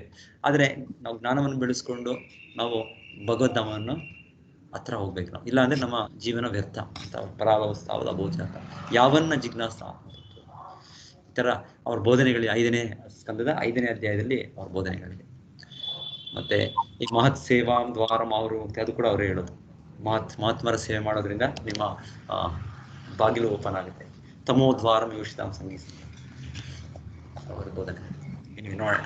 ಸೊ ಈ ಋಷಭದೇವರು ಇದೆಲ್ಲ ಬೋಧನೆ ಮಾಡಿದ್ಮೇಲೆ ಭರತ್ ಮಹಾರಾಜರನ್ನ ಅವರು ಪಟ್ಟಕ್ಕೆ ಬಿಟ್ಟು ಅವರೆಲ್ಲ ಮಕ್ಕಳಿಗೆ ಹೇಳ್ತಾರೆ, ನೀವು ಭರತ್ ಮಹಾರಾಜನ ಅಧೀನರಾಗಿ ನೀವು ಕೆಲಸ ಮಾಡ್ಬೇಕು, ನೀವು ಅವನು ನಿಮಗೆ ಶ್ರೇಷ್ಠನು ಅಂತ. ಮತ್ತೆ ಭರತ್ ಮಹಾರಾಜ ರಾಜರಾಗ್ತಾರೆ. ಮತ್ತೆ ಅದೇ ಭರತ್ ಮಹಾರಾಜ ನಾವು ಕೇಳೋದು ಅವರು ಮತ್ತೆ ಅವರು ಸನ್ಯಾಸ ಸ್ವೀಕಾರ ಮಾಡಿ ಅವ್ರ ಕಾಡಿಗೆ ಹೋಗಿ ಅವರೊಂದು ಜಿಂಕೆಯ ಮೇಲೆ ವ್ಯಾಮೋಹ ಅಂತ. ಸೊ ಅವರ ತಂದೆ ಆಕ್ಚುಲಿ ವಿಷ್ಣು. ನೋಡಿ, ಭರತ ಮಹಾರಾಜ ಅಂದ್ರೆ ಅಷ್ಟು ಶ್ರೇಷ್ಠ ವ್ಯಕ್ತಿ ಭರತ್ ಮಹಾರಾಜ. ಸೊ ಈ ಋಷಭದೇವರು ಕೂಡ ಸನ್ಯಾಸ ಸ್ವೀಕಾರ ಮಾಡಿದ್ಮೇಲೆ ಈ ಋಷಭದೇವರು ಹೇಳ್ತಾರೆ ಪರಮಹಂಸ ಅಂದ್ರೆ ಅದು ಉನ್ನತ ಸ್ಥಿತಿ. ಆ ಸ್ಥಿತಿಯಲ್ಲಿ ಅವರು ಎಷ್ಟೊಂದು ಮುಕ್ತ ಪುರುಷರಾಗಿದ್ರು ಅಂದ್ರೆ, ಒಂದು ಅವಧೂತರಾಗಿದ್ರು ಅಂದ್ರೆ, ಅವರು ಏನೂ ದೇಹದ ಭಾವನೆ ಇರಲಿಲ್ಲ ಅಂದ್ರೆ ಒಂದು ಹುಚ್ಚನಾಗಿ ಅವರು ಪರ್ಯಟನೆ ಮಾಡ್ತಾ ಇದ್ರು. ಆ ಪರ್ಯಟನೆ ಮಾಡುವಾಗ ಎಷ್ಟೋ ಜನ ಅವ್ರ ಮೇಲೆ ಒಂದು ಚಿತ್ರ ಯಾರೋ ಚೆನ್ನಾಗಿದೆ ಫೋಟೋ, ಇವತ್ತು ಹಾಕ್ಬೋದು ಫೋಟೋ ತೋರಿಸೋದು. ಕೆಲವು ಜನ ಅವ್ರ ಮೇಲೆ ಒಂದು ಕಸಾನ್ ಬಿಸಾಡ್ತಾ ಇದ್ದಾರೆ, ಇನ್ಯಾರೋ ಬಂದು ಮಕ್ಕಳು ಅವ್ರನ್ನ ಹಿಂದೆ ಅವ್ರನ್ನ ಬರ್ತಾ ಇದ್ದಾರೆ. ಯಾಕಂದ್ರೆ ಅವರು ಸಂಪೂರ್ಣ ದೇಹದ ಭಾವನೆಯಿಂದ ಹೊರಗಿದ್ದು ಅವರು ಒಂಥರ ಹುಚ್ಚರ ರೀತಿಯಲ್ಲಿ ಏನು ಬಟ್ಟೆ ಇಲ್ಲ ಇನ್ನೊಂದಿಲ್ಲ ಅವಾಗಿ ಹೋಗ್ತಾ ಇದ್ರಂತೆ ಋಷಭದೇವರು. ಸೊ ನಂತರ ಕೊನೆಗೆ ಹೇಳ್ತಾರೆ, ಋಷಭದೇವರು ಒಂದು ಜಾಗದಲ್ಲಿ ನಿಂತಾಗ ಅವರ ಮಲಮೂತ್ರ ಎಲ್ಲ ಅವರ ಸುತ್ತಲೂ ಆಗತ್ತೆ. ಅವರೆಲ್ಲೂ ಹೋಗದೆ ಅದೇ ಜಾಗದಲ್ಲಿ ಇದ್ದಾಗ ಆ ಮಲಮೂತ್ರ ಕೂಡ ಎಷ್ಟು ಸುವಾಸನೆ ಇತ್ತು ಅಂದ್ರೆ 80 ಮೈಲಿಯಷ್ಟು ದೂರ ಅದರ ಪರಿಮಳ ಬರ್ತಾ ಇತ್ತು ಋಷಭದೇವರ ಮಲಮೂತ್ರ. ಭಗವಂತನ ಎಲ್ಲವೂ ಕೂಡ ದಿವ್ಯವಾದದ್ದೇ. ಅವನ ದೇಹ ಏನೋ ಈ ನಮ್ಮ ರೀತಿಯ ಒಂದು ಜಡ ದೇಹ ಇದ್ದು ಮಲಮೂತ್ರ ಬರೋದಲ್ಲ. ಸೊ ಈ ಋಷಭದೇವರ ದೇಹಕ್ಕೆ ಅಷ್ಟು ಪರಿಮಳ ಐತಂತೆ ಅವರ ಮಲಮೂತ್ರ ಅಂತ ಭಾಗವತ ವಿವರಣೆ ಇದೆ. ಮತ್ತೆ ಈ ರೀತಿ ಋಷಭದೇವರು ಮಾಡಿದ್ದು ಕಾರ್ಯ ಏನು, ಸ್ನಾನ ಮಾಡ್ಕೊಳ್ಳೋದಿಲ್ಲ, ಇನ್ನೊಂದೇನು ಮಾಡೋದಿಲ್ಲ, ಯಾವ ಒಂದು ಧರ್ಮ ಕ್ರಿಯೆಗಳಿಗೆ ಏನು ಮಾಡಲಿಲ್ಲ ಅವರು. ಸಾಕ್ಷಾತ್ ಭಗವಂತನೇ ಅವರು ಆ ಅಂತಿಮ ಸ್ಥಿತಿಯಾದ ಪರಮಹಂಸ ಅವಧೂತರ ಸ್ಥಿತಿಯನ್ನು ತೋರಿಸಿದ್ದು. ಇದನ್ನು ನಾವು ಮಾಡಬಾರದು, ಇದನ್ನ ಅನುಕರಣೆ ಅಂತ ಹೇಳಿ ಇಮಿಟೇಟ್ ಮಾಡೋದು. ಅವರ ಬೋಧನೆಯನ್ನು ನಾವು ಪಾಲನೆ ಮಾಡ್ಬೇಕು. ಬೋಧನೆ ಅಂದ್ರೆ ಅವರು ಸನ್ಯಾಸ ಸ್ವೀಕಾರ ಮಾಡೋ ಮುಂಚೆ ಅವ್ರ ಮಕ್ಕಳಿಗೆ ಬೋಧಿಸಿದ್ರು, ನಾವು ಮಾನವ ಜನ್ಮದಲ್ಲಿ ಭಕ್ತಿ ಮಾಡ್ಬೇಕು ಭಗವಂತನಿಗೆ, ಅದೆಲ್ಲ ಬೋಧನೆಗಳಿದೆ ಅಲ್ಲಿ. ಅದನ್ನ ನಾವು ಅನುಸರಿಸ್ಬೇಕು. ಹೇಳ್ತಾರೆ ಈ ಯಾರು ಋಷಭದೇವರು ಹೀಗೆ ಒಂದು ಅವಧೂತರಾಗಿ ಒಂದು ಪರಮಹಂಸರಾಗಿ ಅವರು ಒಂದು ಸಮಯದ ಕೊನೆಗೆ ಅವರ ಒಂದು ಕಾಡ್ಗಿಚ್ಚಿನಲ್ಲಿ ಅವರ ದೇಹವನ್ನು ಅವರು ದಿವ್ಯ ದೇಹ, ಸಚ್ಚಿದಾನಂದ ದೇಹ, ಆದರೆ ಅವರ ಲೀಲೆ ಸಂಪೂರ್ಣ ಆಯಿತು. ಭಗವದ್ಧಾಮಕ್ಕೆ ಅವರು ಮತ್ತೆ ಅವ್ರು ಮರಳೋದಕ್ಕೆ ಅವರು ಭಗವಂತನೇ, ಸಾಕ್ಷಾತ್ ನಾರಾಯಣನೇ. ಅವರು ಒಂದು ಮಾಡಿದ ಲೀಲೆಯಲ್ಲಿ ಅವರು ಒಂದು ಫೈರ್ ಅಲ್ಲಿ ಅವರು ಇದಾದರು ಅಂತ ಕೇಳ್ತೀವಿ ನಾವು. ಋಷಭದೇವರು ಅದು ಎಲ್ಲಿ ಆಗಿದ್ದು ಅಂತ ಹೇಳ್ತಾರೆ, ಇಲ್ಲೆಲ್ಲೋ ಇಲ್ಲೇ ಕೊಂಕ ವೆಂಕ ಅಂತ ಹೇಳ್ತಾರೆ. ಕೊಂಕ ಅಂದ್ರೆ ಕುಂಕಣ್ಣ ಅಂತ ನಾವು ಕೇಳ್ತೀವಿ, ಕೊಂಕಣಿ ಅಂತ ನಾವು ಹೇಳ್ತೇವೆ. ಕೊಂಕ ವೆಂಕ ಇಲ್ಲಿ ಹತ್ತಿರದಲ್ಲಿ ಅವರೆಲ್ಲೋ ಅದು ಮಾಡಿದ್ದು ಅಂತ ಹೇಳ್ತಾರೆ. ಈ ವಿಚಾರವನ್ನು ಒಬ್ಬ ರಾಜ ಕೇಳಿದಂತೆ, ಮಹಾರಾಜ್ ಹರ್ಹತ್ ಅಂತ. ಮಹಾರಾಜ ಹರ್ಹತ್ ಒಬ್ಬ ಈ ಋಷಭದೇವರ ಸಮಯದಲ್ಲಿ ಹಿಂದೆ ಈ ಋಷಭದೇವರು ಈ ರೀತಿಯ ಒಂದು ವರ್ತನೆ ತೋರಿಸಿದ್ದು. ಅಂದ್ರೆ ಅತ್ಯುನ್ನತ ಆಧ್ಯಾತ್ಮಿಕ ಪರಿಪೂರ್ಣತೆ ಹೊಂದಿ ಅವರು ಏನೋ ಒಂದು ದೇಹ ಭಾವನೆ ಇಲ್ಲ, ಸಂಪೂರ್ಣ ದೇಹಕ್ಕೆ ಅವರು ವಿಭಿನ್ನರಾಗಿ ಆತ್ಮಸ್ಥಿತಿಯಲ್ಲಿ ಅವರು ಇದ್ದದ್ದು. ಇದನ್ನ ಅವನು ತಗೊಂಡು ಏನ್ ಮಾಡಿದಂತೆ, ಒಂದು ಹೊಸ ಧರ್ಮವನ್ನೇ ಸ್ಥಾಪನೆ ಮಾಡಿದ. ಅದು ಇವತ್ತಿನ ಜೈನ ಧರ್ಮ. ಈ ಹರ್ಹತ್ ಮಹಾರಾಜನು ಈ ಋಷಭದೇವರಿಂದ ಅವ್ರು ಏನು ವರ್ತನೆ ಮಾಡಿದ್ರು, ಈ ರೀತಿ ಏನು ನಗ್ನರಾಗಿ ಅವ್ರು ಏನು ಒಂದು ದೇಹ ಭಾವನೆ ಇಲ್ಲದೆ ಅವರು ತೋರಿಸಿದ್ರು ಆ ಚಟುವಟಿಕೆಗಳು, ಅದು ಮುಕ್ತ ಪುರುಷರು ತೋರಿಸೋ ಚಟುವಟಿಕೆಗಳು. ಈಗ ನಾವು ಬದ್ಧಾತ್ಮರಾಗಿ ನಾವು ಆ ರೀತಿಯ ನಾವು ಬಟ್ಟೆ ಹಾಕೊಳ್ಳೋದಿಲ್ಲ, ನಾವು ಕೂಡ ಮುಕ್ತರು, ನಾವು ದೇಹ ಅಲ್ಲ, ನಾವು ಆತ್ಮ ಅನ್ಕೊಂಡು ನಾವು ಮಾಡಬಾರ್ದು. ನಾವು ಈ ವ್ಯಕ್ತಿಗಳು ತೋರಿಸಿದ್ದು ನಿಯಮಗಳನ್ನು ಪಾಲನೆ ಮಾಡಬೇಕು. ಅವ್ರು ಹೇಳಿದ ನಿಯಮಗಳನ್ನು ಅನುಕರಣೆ ಮಾಡಬಾರ್ದು. ಸೊ ಋಷಭದೇವರು ಹೇಳಿದ ಬೋಧನೆಗಳು ಭಾಗವತದಲ್ಲಿದೆ, ಅದನ್ನ ನಾವು ಪಾಲನೆ ಮಾಡಬೇಕು. ಆದ್ರೆ ಈ ಜೈನ ಧರ್ಮದಲ್ಲಿ ಈ ಋಷಭದೇವರು ಅವ್ರು ಒಪ್ತಾರೆ, ಮೊದಲ ತೀರ್ಥಂಕರನ ಅಂತ ಹೇಳಿ ಅವರು ಅಲ್ಲಿಂದ ಅವರು ಋಷಭದೇವನು ಪರಮಪುರುಷ ವಿಷ್ಣು ಅಂತ ಗೊತ್ತಿಲ್ಲ ಅವ್ರಿಗೆ, ಅವರು ಅಲ್ಲಿಂದ ಒಂದು ಧರ್ಮವನ್ನು ಸ್ಥಾಪನೆ ಮಾಡಿದೆ. ಋಷಭದೇವನಿಂದನೇ ಆ ಧರ್ಮ ಶುರುವಾಗಿದೆ. ಸೊ ಭಾಗವತದಲ್ಲಿ ಇದರ ಬಗ್ಗೆ ಇದೆ. ಅದೇ ಕಲಿಯುಗ ಪ್ರಭಾವದಲ್ಲಿ ಈ ರೀತಿಯ ಧರ್ಮಗಳು ಇದು ತುಂಬಾ ಒಂದು ಚೆನ್ನಾಗಿ ಅನ್ಸುತ್ತೆ ಇದು. ಸೊ ಋಷಭದೇವ ನಿಜವಾಗ್ಲೂ ಭಗವಾನ್ ವಿಷ್ಣುವೇ, ಅವರ ಬಗ್ಗೆ ಭಾಗವತದಲ್ಲಿದೆ. ಅವ್ರು ಈ ಸ್ಥಿತಿಯನ್ನು ತೋರಿಸಿದ್ರು, ಈ ಪರಮಹಂಸ ಸ್ಥಿತಿಯನ್ನು ತೋರಿಸಿದ್ರು. ಸನ್ಯಾಸದಲ್ಲಿ ಕುಟಿಚಕ, ಬಹುದಕ, ಪರಿವ್ರಾಜಕಾಚಾರ್ಯ, ಪರಮಹಂಸ ಅಂತ 4 ಹಂತಗಳು. ಕುಟಿಚಕ ಅಂದ್ರೆ ಮೊದಲಿಗೆ ಅವರು ಸನ್ಯಾಸ ಸ್ವೀಕಾರ ಮಾಡಿದ್ರು, ಅವರೊಂದು ಕುಟಿಯನ್ನು ಸ್ಥಾಪನೆ ಮಾಡಿ ಅಲ್ಲಿ ಅವರು ನೆಲೆಸಿರ್ತಾರೆ. ಮತ್ತೆ ಮನೆಯಿಂದಾನೇ ಅವ್ರಿಗೆ ಏನು ಅಗತ್ಯಗಳು ಬೇಕು ಬರುತ್ತೆ. ಅವರ ಊರಿನ ಹೊರಗೆ ಒಂದು ಮನೆ ಕುಟಿ ಮಾಡ್ತಾರೆ, ಅಲ್ಲಿ ಬಂದು ಮನೆಯಿಂದಾನೇ ಅವ್ರಿಗೆ ಬರುತ್ತೆ. ಸ್ವಲ್ಪ ಸಮಯ ನಂತರ ಅವರು ಭಗವಂತನ ಮೇಲೆ ಎಷ್ಟು ನಂಬಿಕೆ ಬೆಳೆಸ್ತಾರೆ ಅಂದ್ರೆ, ನಾನು ಯಾಕೆ ನಮ್ಮ ಮನೆ ಮೇಲೆ ನಾನು ಡಿಪೆಂಡ್ ಆಗ್ಬೇಕು, ಭಗವಂತನ ನನ್ನ ನೋಡ್ಕೊಳ್ತಾನೆ. ಹೀಗೆ ಅವರು ಬಹುದಕ ಅಂದ್ರೆ ಬಹಳ ಮಂದಿ ಹತ್ರ ಹೋಗಿ ಭಿಕ್ಷೆ ಬೇಡ್ತಾರೆ. ಸನ್ಯಾಸಿಗಳಾದರೂ ಅವ್ರ ಜೀವನೋಪಾಯಕ್ಕೆ ಅವರು ಮನೆ ಮೇಲೆ ಡಿಪೆಂಡ್ ಆಗೋದಿಲ್ಲ. ಈಗ ಅವರು ದೇವರ ಮೇಲೆ ಡಿಪೆಂಡ್ ಆಗಿ ಅವರು ಭಿಕ್ಷೆ ಕೇಳ್ತಾರೆ. ಮತ್ತೆ ಭಿಕ್ಷೆ ಕೇಳಿದಾಗ ಅವರು ಬೋಧನೆ ಕೂಡ ಮಾಡ್ತಾರೆ, ಬಹುದಕ. ಇನ್ನ ಅವರು ಹೆಚ್ಚು ಜ್ಞಾನ ಪಡೆದ ಮೇಲೆ ಅವರು ಪರಿವ್ರಾಜಕಾಚಾರ್ಯ ಅಂದ್ರೆ ಅವರು ಒಂದು ಸ್ಥಳದಿಂದ ಇನ್ನೊಂದು ಸ್ಥಳಕ್ಕೆ ಅವರು ಹೋಗ್ತಾರಂತೆ. ಪರಿವ್ರಾಜಕ ಎಲ್ಲೂ ಯಾವ ಒಂದು ಊರು, ಯಾವ ಒಂದು ಸ್ಥಳ ಅಂತ ಅವ್ರದ್ದಿಲ್ಲ, ಮನೆ ಅನ್ನೋದಿಲ್ಲ. ಅವರು ಕಂಟಿನ್ಯೂಸ್ ಆಗಿ ಅವ್ರು ಹೋಗ್ತಾ ಇರ್ತಾರೆ ಒಂದು ಜಾಗದಿಂದ ಇನ್ನೊಂದು ಜಾಗಕ್ಕೆ. ಅವ್ರನ್ನ ಪರಿವ್ರಾಜಕಾಚಾರ್ಯ ಹೇಳ್ತಾರೆ. ಈ ಪರಿವ್ರಾಜಕರು ನಿಜವಾಗ್ಲೂ ಪ್ರಚಾರ ಮಾಡೋರು ಅಂತ ಹೇಳ್ತಾರೆ. ಅವರು ಈಗ ಒಂದು ಜಾಗದಿಂದ ಇನ್ನೊಂದು ಜಾಗಕ್ಕೆ ಹೋಗ್ತಾ ಅವರು ಭಕ್ತರು ಮಾಡ್ತಾ ಇದ್ರು ವೈದಿಕ ಕಾಲದಲ್ಲಿ, ಪರಿವ್ರಾಜಕಾಚಾರ್ಯ.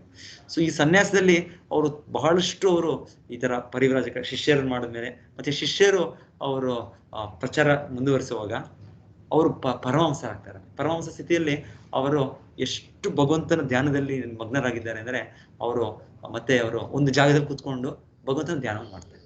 ಸೊ ಈ ಋಷಭದೇವ ತೋರಿಸಿದ್ದು ಆ ಪರಮಹಂಸ ಸ್ಥಿತಿ. ಅವರು ಪರಿವ್ರಾಜಕರಾಗಿ ಅವರೆಲ್ಲ ಕಡೆ ಹೋದ್ರು, ನಂತರ ಒಂದು ಜಾಗದಲ್ಲಿ ಕೂತು ಅವರು ಅಲ್ಲೇ ಮಲ ವಿಸರ್ಜನೆಯನ್ನು ನೋಡಿದ್ವಿ ನಾವು. ಸೊ ಆ ರೀತಿ ಋಷಭದೇವರು ಆ ಒಂದು ಪರಮಹಂಸ ಸ್ಥಿತಿಯನ್ನು ತೋರಿಸಿದ್ರು. ಆ ಸ್ಥಿತಿಯಲ್ಲಿ ಸಂಪೂರ್ಣ ಭಗವಂತನ ಧ್ಯಾನದಲ್ಲಿ ಇರೋದು. ತುಂಬಾ ಅಡ್ವಾನ್ಸ್ ಸ್ಟೇಜ್ ಅದು. ಪರಮಹಂಸ ಅಂದ್ರೆ ಹೇಳ್ತಾರೆ, ಹಂಸ ಅನ್ನೋ ಒಂದು ಪಕ್ಷಿ ಇದೆ, ಅದಕ್ಕೆ ನೀವು ಹಾಲು ಕೊಟ್ರೆ, ಹಾಲಿಗೆ ನೀರು ಬೆರಕೆ ಮಾಡಿ ಕೊಟ್ರೆ ಅದೇನ್ ಮಾಡುತ್ತಂತೆ, ಹಾಲು ಮಾತ್ರ ತಗೊಳುತ್ತಂತೆ, ನೀರನ್ನ ಬಿಟ್ಬಿಡುತ್ತಂತೆ. ಅದು ಹಂಸ ಪಕ್ಷಿಗೆ ಒಂದು ಶಕ್ತಿ ಅಂತ ಹೇಳ್ತಾರೆ. ಸೊ ಆತರ ಈ ತರ ಪರಮಹಂಸರು ಅಂದ್ರೆ ಅವರು ಈ ಜೀವನದ ನಿಜವಾದದ್ದು ಏನಂದ್ರೆ ಆತ್ಮ. ನಾವು ದೇಹ ಅಲ್ಲ. ಸೊ ಅವರು ಈ ಆಧ್ಯಾತ್ಮಿಕ ವಿಷಯವನ್ನು ತಗೊಳ್ತಾರೆ, ಮತ್ತೆ ಆತ್ಮವನ್ನು ನೋಡೋ ಒಂದು ಶಕ್ತಿಯನ್ನು ಹೊಂದಿದಾರಂತೆ. ಅವ್ರನ್ನ ಪರಮಹಂಸ ಅಂತ ಕರೆಯೋದು. ಪರಮಹಂಸ ಅನ್ನೋದು ಯಾರೋ ಒಬ್ಬ ಸಾಧುಗಳು ಅವ್ರ ಧ್ಯಾನದಲ್ಲಿ ಕುತ್ಕೊಂಡ್ಬಿಟ್ಟಿದ್ದಾರೆ, ಅವರು ತಪಸ್ಸೆ ಮಾಡ್ತಾ ಇದ್ದಾರೆ, ಅವರ ಪರಮಹಂಸ ಅಂತ ಇದು ಕೊಡೋ ಟೈಟ್ಲ್ ಅಲ್ಲ. ಯಾವ ರೀತಿಯಲ್ಲಿ ನಾವು ಒಬ್ಬರನ್ನು ಮಹಾತ್ಮ ಅಂತ ಹೇಳೋದು ಟೈಟ್ಲು ಅಲ್ಲ ಅದು. ಮಹಾತ್ಮ ಅಂದ್ರೆ ಮಹಾತ್ಮಾನಸ್ತು ಮಾಂ ಪಾರ್ಥ ದೈವೀ ಪ್ರಕೃತಿ ಆಶ್ರಿತ. ಭಗವಂತನು ಗೀತೆಯಲ್ಲಿ ಹೇಳೋದು, ಮಹಾತ್ಮರು ಅಂದ್ರೆ ನನ್ನ ಯೋಗಮಾಯ ಶಕ್ತಿಯಲ್ಲಿ, ನನ್ನ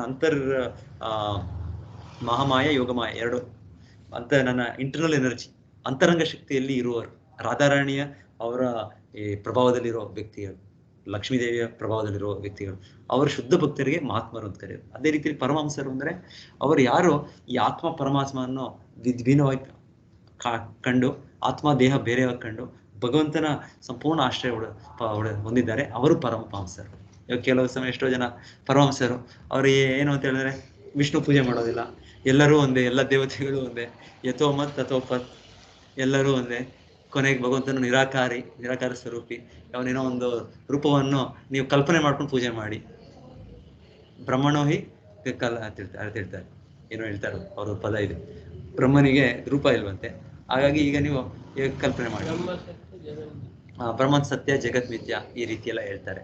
ಇದು ಪರಮಹಂಸ ಅಲ್ಲ. ಪರಮಹಂಸ ಅಂದ್ರೆ ಅವರು ಅಷ್ಟು ಭಗವಂತನಲ್ಲಿ ಮಗ್ನರಾಗಿದ್ದಾರೆ, ಆ ಸಮಾಧಿಯಲ್ಲಿದ್ದಾರೆ ಅಂದ್ರೆ ಅವರು ಆ ಸ್ಥಿತಿನ ಪರಮಹಂಸ ಅಂತ ಕರೆಯೋದು. ಸೊ ಈ ಋಷಭದೇವರು ಇದೆಲ್ಲ ತೋರಿಸೋದು ಋಷಭದೇವರು. ಸೊ ಇವತ್ತಿಗೆ ಸಮಯ ಆಯ್ತು ಅನ್ಕೊಳ್ತೇನೆ, 9 ಗಂಟೆ. ಇನ್ನೇನಾದ್ರು ಏನಾದ್ರು ಪ್ರಶ್ನೆ ಏನಾದ್ರು ಇದ್ರೆ ನೋಡೋಣ.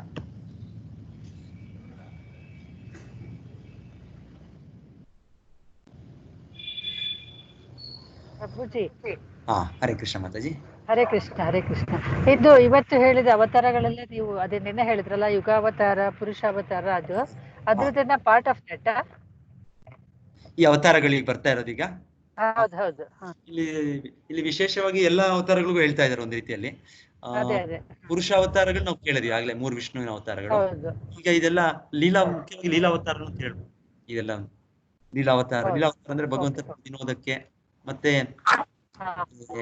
ಶಕ್ತ್ಯಾವೇಶ ಅವತಾರಗಳು ಹೇಳ್ತಾ ಇದೆ ನಾವು. ನಾರದರೆಲ್ಲ ಶಕ್ತ್ಯಾವೇಶ ಅವತಾರ ಕೇಳಿದ್ವಿ. ಸೊ ಎಲ್ಲಾ ಅವತಾರಗಳ ವಿವರಣೆನೂ ಇದೆ ಇಲ್ಲಿ ಭಾಗವತದಲ್ಲಿ.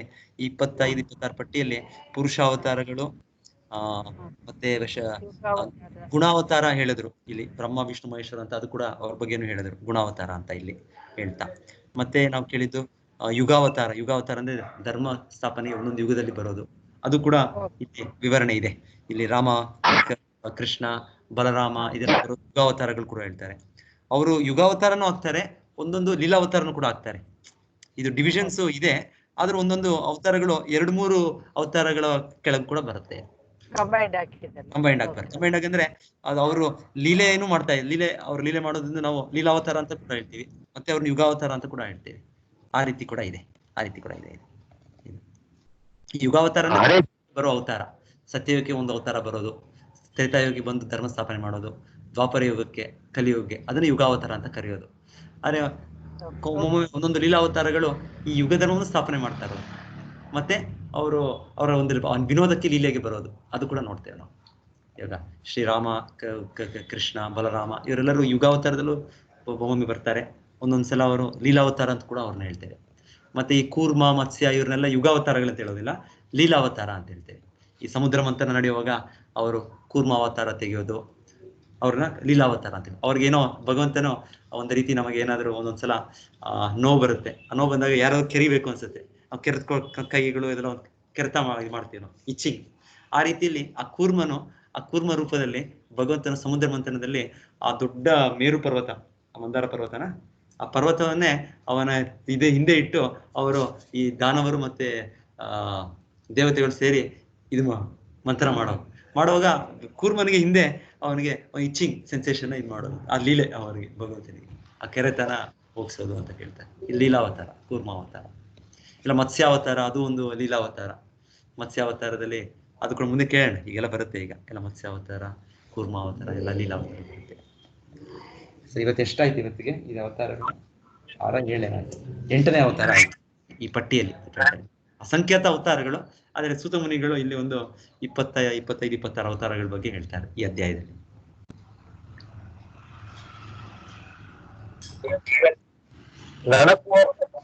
ಕತೆ ಮುಂದೆ ಬರ್ತದ? ಏನ್ ಪ್ರಭುಜಿ? ನಳಕುವರ ಮತ್ತು ಮಣಿಗ್ರೀವ ಕತೆ ಮುಂದೆ ಬರ್ತದ? ನಳಕುವರ ಮಣಿಗ್ರೀವ ಅದು ಕೃಷ್ಣ ಲೀಲೆಯಲ್ಲಿ ಅವರು ಅರ್ಜುನ ಮರಗಳಾಗಿ ಹುಟ್ಟಿ ಬರ್ತಾರೆ. ಸೊ ಅಲ್ಲಿ ಅವರ ಕತೆ 10ನೇ ಸ್ಕಂದದಲ್ಲಿ ಬರುತ್ತೆ. ದಶಮ ಸ್ಕಂದದಲ್ಲಿ ದಾಮೋದರ ಲೀಲೆ, ಆಗ ಕೃಷ್ಣನವ್ರನ್ನ ಉದ್ಧರಿಸೋದು, ಆ ಸಮಯದಲ್ಲಿ ಅವರ ವಿವರಣೆ ಇದೆ.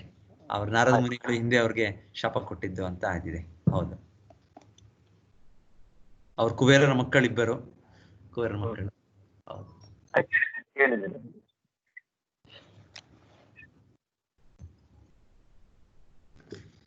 ಓಕೆ, ಸೊ ಎಲ್ಲರಿಗೂ ಧನ್ಯವಾದಗಳು. ಮತ್ತೆ ನಾಳೆ ಮುಂದುವರಿಸೋಣ. ಹರೇ ಕೃಷ್ಣ. हरे कृष्ण प्रभु जी। हरे कृष्ण। वाञ्छाकल्पतरुभ्यश्च कृपा सिन्धुभ्यैव च पतितानां पावनेभ्यो वैष्णवेभ्यो नमो नमः। अनंत कोटि कृष्णा वृंद की जय। नमः शिला हरिदास ठाकुर की।